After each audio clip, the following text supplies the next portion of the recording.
큰일 났어요.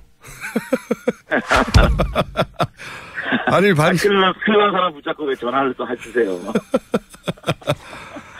반 전 총장이 불출마 선언할 것에 대한 낌새는 바른정당 내에서는 어느 누구도 찾지 못하는 게 맞는 거죠. 예, 그렇습니다. 예. 근데 좀 이제 위태위태는 했죠. 이게 지지율이 좀 떨어지고 또 행보 자체가 조금 몸에 맞지 않는 옷을 입은 느낌은 좀 났잖아요. 그거는 맞는데 그렇기 때문에 더더욱 결국은 바른정당에 들어오는 것으로 교통정리가 되어가는 것으로 저는 알고 있었거든요. 맞습니다. 그죠. 예. 그런 이야기가 거의 다 됐고. 그러니까 김무성 대표께서 사실은 이제 반기문 총장 캠프의 핵심 관계자하고 설 전에 만났고 그 이후에 설 지나면서 2번을 직접 만났거든요. 그래서 거의 바른정당으로 오시는 거를 저희는 사실상 기정사실화 해서 생각을 했죠. 결정적인 이유는 뭐라고 보십니까? 물론 이제 복합적입니다. 근데 가장 결정타가 이게 아니었을까 하는 짐작하시는 거 있습니까? 그러니까 본인이 걸어온 길이 외교가로서 이렇게 걸어왔는데 딱 이게 정치인으로 뛰어드는 것이 뭐 자신에 대한 공격 이런 것들을 좀 못 이긴 것 같아요. 예. 특히 이명진 비대위원장이 이런 말을 했잖아요. 낙상 이런 말까지 했잖아요. 네네. 굉장히 모멸적이지 않겠습니까? 본인 입장에서는. 모멸적이라고 한 말은 아니시라고 하는데 실제 모멸적으로 받을 수밖에 없죠. 네. 그렇죠. 네. 네. 그런데 이제 이런 의혹 제기도 있긴 있습니다. 그러니까 새누리당 입장에서는 반기문 전 총장이 바른정당과 합쳐지면 결국은 힘의 균형이 확 무너져가지고 바른정당 쪽이 보수를 대표하는 정당이 될 테고 그러면 어떻게든 막고 싶었을 테고 그러다 보면 새누리당이 가지고 있던 여러 가지 카드를 써서 이렇게 압박도 하고 좋은 얘기도 했다가 우려되는 얘기도 했다가 이런 종합적인 압력도 큰 역할을 하지 않았을까. 그러니까 언론에 거론되는 거 아닌 물밑에서. 제가 볼 때는 이제 반기문 총장께서 이런 정치 공학적인 부분에까지 생각한 것 같지는 않고. 제 말은 쉽게 말해서 안 좋아. 당신 계속하면 이런 얘기는 없었을까요? 그러니까 그게 최후 통첩 이런 말씀이시죠? 예.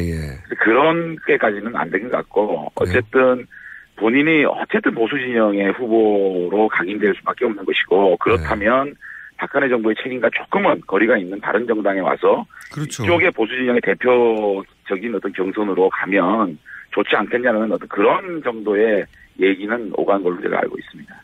제 말은 새누리당 쪽에서 바른정당 가지마, 가면 안 좋아 이런 식의 강력한 어떤 우려라고 표현할게요, 그냥. 예. 그런 게 있지 않습니까? 새누리당 쪽에서 그런 얘기를 한들 사실은 거기에 새누리당을 지키고 있는 몇 분의 얘기고 사실은 초재선 의원님들도 반기문 총장이 바른정당으로 오실 경우에 대거 바른정당으로 오지 않겠느냐. 네네. 그런 것들은 일반적으로 우리가 생각할 수 있는 일이 아니었습니까? 그래서 이제 충정권이 탈당한다는 얘기도 계속 있었고요. 예. 근데 제 말은 뭐냐면 그러니까 얼마나 새누리당이 큰 위기입니까? 위기니까 어떻게든 막아야 되는 거 아니겠어요? 거기까지는 말씀하실 아는 게 있긴 있을 것 같은데. 말을 안 하실 것 같아요. 새누리당 쪽에서 어떤 얘기를 한들 그것이 반기문 총장한테 어떤 영향을 줬다고 생각하지 않고 다만 새누리당에서 마저 이명진 비대위원장이 모욕적인 발언을 한 부분은 굉장히 속상했을 것이고 하나의 어떤 이유로 작용되지 않았나고 예측해보는 거죠. 네. 비대위원장까지 나서서 공개적으로 그렇게 할 정도면 물밑에서도 얼마나 많은 작업이 있었겠느냐 제 말은 이건데요. 예. 자, 그건 그거고요. 지나가 버렸고 이제 유승민 의원이 이런 말을 했어요. 새누리당의 후보와도 이런 부사를 사용했습니다. 꺼리낌 없이 단일화 연대하는 것도 가능하다. 이게 이제 후보 입장에서는 그렇게 말할 수 있을 것 같은데 이렇게 되면은 점점 바른정당이 탈당해서 창당까지 한 취지가 무색해져 가는 거 아닙니까? 결국은 단일화고. 근데 이제 새누리당이 반기문 총장 불출마 이후에 세 가지 기류가 있는 것 같아요. 세 가지요. 예. 첫째는 남경필, 유승민 의원을 믿고 그냥 저희들이 창당 정신을 살려서 쭉 가자. 왜 왕도가 있느냐라는 부분이 하나 있고 두 번째는 그래도 김무성 대표 같으신 분이 이제 많은 준비를 해온 건 사실이거든요. 지역에 사무실까지 거의 지정해놓고 전국 경선을 할 준비를 했잖아요. 그러니까 짧은 시기 동안 시간이 얼마 안 남았는데 이런 준비된 후보를 내서 좀 더 치열하게 경선을 벌이는 게 좋지 않느냐라는 의견이 하나 있고 또 한 가지는 지금 비문지대에서 민주당의 비문 진영 그쪽에서도 문재인 대표는 위험하지 않느냐. 문재인 대표는 너무 어떤 그 안티 세력들이 너무 고착화되어 있다는 그런 걱정 때문에 김종인 대표를 비롯한 일부 비문 진영에서는 같이 할 수 없지 않느냐는 기류가 있거든요. 그렇다면 그분들과 함께 해야 되지 않느냐는 또 기류. 이 세 가지 기류가 지금 현재는 공존하고 있는 것 같아요. 바른정당 내에요. 네네. 쉽게 말하면은 남경필, 유승민을 키우자 아니면은 김무성 불출마 선언했지만 차출해야 된다. 지금 강제로. 그런 기류도 분명히 있습니다. 네, 그렇겠죠. 답답하니까. 예. 그리고 답답한 상황 맞죠. 네. 거의 이긴 줄 알았던 거를 지금 친박 비박의 싸움의 관점으로 본다면 2라운드를 친박이 이긴 거예요. 1라운드는 탄핵 국면에서 비박이 이겼지만 저는 그렇게 해석하는데. 그런가요? 지켜봐야죠. 그리고 이제 바깥 세력과의 연대 이런 거 말씀하시는 건데 제 말은 뭐냐면 유승민 의원이 새누리당 후보와 단일화를 할 수 있다고 말하는 순간부터는 그럼 굳이 나올 필요가 없었냐 이런 얘기를 들 수 있다는 거죠. 그 부분은 걱정 안 하십니까? 유승민 의원이 지금 새누리당과 이렇게 보수 단일 후보 말씀하시는 거는 지금 사실은 반기문 총장께서 들어오시면 유승민 남경필이 같이 붙을 경우에 유승민 남경필 같이 두목될 수 있는 것을 생각을 하지 않았겠습니까? 그런데 반기문 변수가 없어지다 보니까 유승민 후보 독자 후보론에 대한 비판, 그러니까 왜 그렇게 지지율이 오르지 않느냐라는 데 대해서 비판을 하기 때문에 그러면 경선을 통해서 보수 후보의 단일 후보를 해야 되지 않느냐라는 어떻게 보면 선수를 치는 거 아닌가 생각이 좀 들어요. 그 의도는 저는 충분히 이해가 가는데 이제 바깥에서 보기에 그럴 거면 뭘 탈당을 했어. 어차피 경선할 거면 안에서 경선하지. 이런 지적이 나오지 않겠냐는 거죠. 그런 비판은 나올 수가 있죠. 그렇게 쉽게 수긍하면은. 그런 비판 나올 수 있죠. 근데 지금은. 그러면은 제 말은 이어서 바로 바른정당의 지지율 상승을 막는 어차피 나중에 합쳐지거나 단일화할 텐데 굳이 따로 지지할 필요가 있어? 이게 이렇게 연결되지 않을까요? 그렇게 물론 그런 부분들이 좀 걱정되는 부분인데 사실은 이제 그 조기 대선이 현실화되면 될수록 이게 새누리당은 사실은 황교안 총리 외에는 대안이 없는 것이고 황교안 총리 같은 경우는 지금 탄핵되기 전까지는 아무런 어떤 액션을 할 수가 없어요. 새누리당 같은 경우에는. 근데 바른정당은 그 안에서 공간이 최소한 한 달 이상은 여기서 대선 후보군에 여러 가지 논란을 일으키면서 오히려 바른정당 쪽에 시선이 모여질 수 있는 부분이 있거든요. 그 안에서 저희들이 대안을 찾아 나간다 그러면은 그 보수 진영의 경선의 대표성을 바른정당에 가질 수 있는 부분이에요. 그러니까 시간이 가면 갈수록 바른정당 쪽에 더 관심이 모이면 새누리당 의원님도 이쪽에 더 관심을 가질 수밖에 없는 상황이니까요. 오히려 그런 것은 기회로 작용될 수 있는 거죠. 그거 저도 일리 있다고 생각합니다. 그동안 이제 반기문 전 총장이 이제 가려져 있었는데 이제는 이제 가림막이 사라지니까 보이기 시작했죠. 유승민도 대안이 되나 이렇게 계속 쳐다볼 공산이 커지죠. 그래서 새누리당은 계속 경선도 안 하고 대선 준비를 안 하면서 일부 기득권을 지키겠다는 새누리당 지도부 또 진박들이 황교안 띄우기를 계속 하겠죠.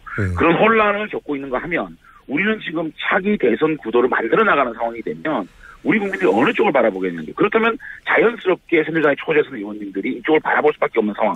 그게는 굉장한 기회가 될 수 있는 거죠. 저도 그런 가능성이 있다고 생각합니다. 근데 이제 새누리당도 사실은 정치 오래 한 선수들 아닙니까? 당연히. 그리고 적어도 이 바른정당에 있는 분들보다 물밑 작전을 훨씬 더 잘하는 분들인 걸로 저는 알고 있는데. 자. 제가 걱정하는 건 예를 들어서 말이죠. 황교안 권한대행이 갑자기 헌재 소장 임명 권한을 막판에 써버려요. 그래서 헌재 소장을 임명해야 하니 구인이 다시 될 때까지 헌재 판결은 내리면 안 된다는 정치적 압력과 여러 플레이를 하고 그냥 당하지는 않을 것이다. 이런 생각을 하지 않으십니까? 근데 그거는 이제 황교안 총리가 진짜 대선에 꿈이 있을 때 저런 생각들을 하지 않겠습니까? 그런데 이게 정치가 아무리 그렇지만 황교안 총리가 진짜 결심할까 저는 아직까지 그 부분에 대해서는 저는 그렇지 않다고 보고 있거든요. 왜 그렇게 생각하십니까? 근거가. 아니 이분이 진짜 나왔을 경우에 첫째는 보수 진영의 대선 전략에서도 굉장히 필패 후보예요. 나오는 순간 박근혜 대통령의 실패론, 그러니까 민주당 측, 야당 측에서 가장 프레임을 씌우기 좋은 후보예요. 박근혜 정부 책임이 없느냐라고 나오면 우리 중도층에 있는 국민이 다 돌아서거든요. 이거는 지금 뭐 보수 진영에서 마음 기댈 곳이 없어서 황교안 총리 조금 모여있는 이걸 가지고 마치 다음 대선에 이것이 모일 것이라고 생각하는 자체가 굉장히 넌센스거든요. 만약에 진짜 그런 마음을 하고 있다면은 새누리당을 비롯한 그 마지막 남은 그 보수 분들이 이번 대선을 완전히 포기를 하고 마지막 남은 기득권을 우리가 잡고 있겠다. 그러면 이 진영 자체는 다 죽자는 거거든요. 같이 죽자는 거 아니에요.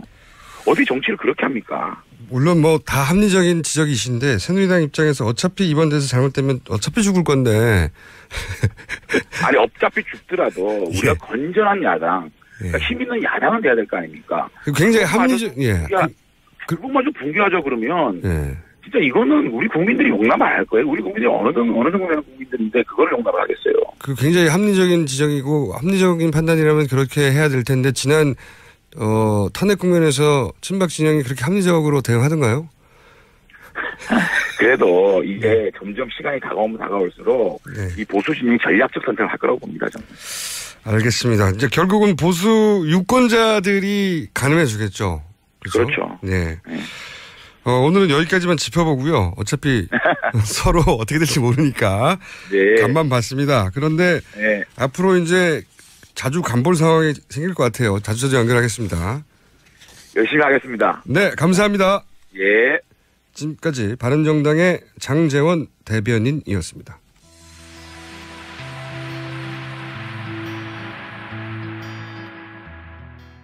우려라고 표현할게요, 그냥. 예. 그런 게 있지 않습니까? 새누리당 쪽에서 그런 얘기를 한들 사실은 거기에 새누리당을 지키고 있는 몇 분의 얘기고 사실은 초대선 의원님들도 반기문 총장이 바른정당으로 오실 경우에 대거 바른정당으로 오지 않겠느냐. 그런 것들 일반적으로 우리가 생각할 수 있는 게 아니었습니까? 그래서 이제 충정권이 탈당한다는 얘기가 계속 있었고요. 근데 제 말은 뭐냐면 그러니까 얼마나 새누리당이 큰 위기입니까? 위기니까 어떻게든 막아야 되는 거 아니겠어요? 거기까지는 말씀하실 아는 게 있긴 있으실 것 같은데. 말을 안 하시죠.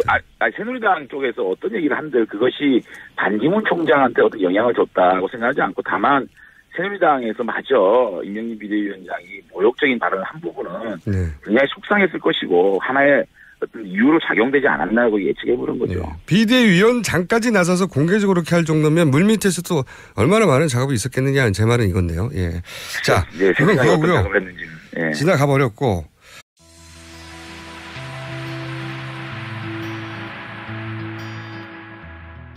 큰일 났어요.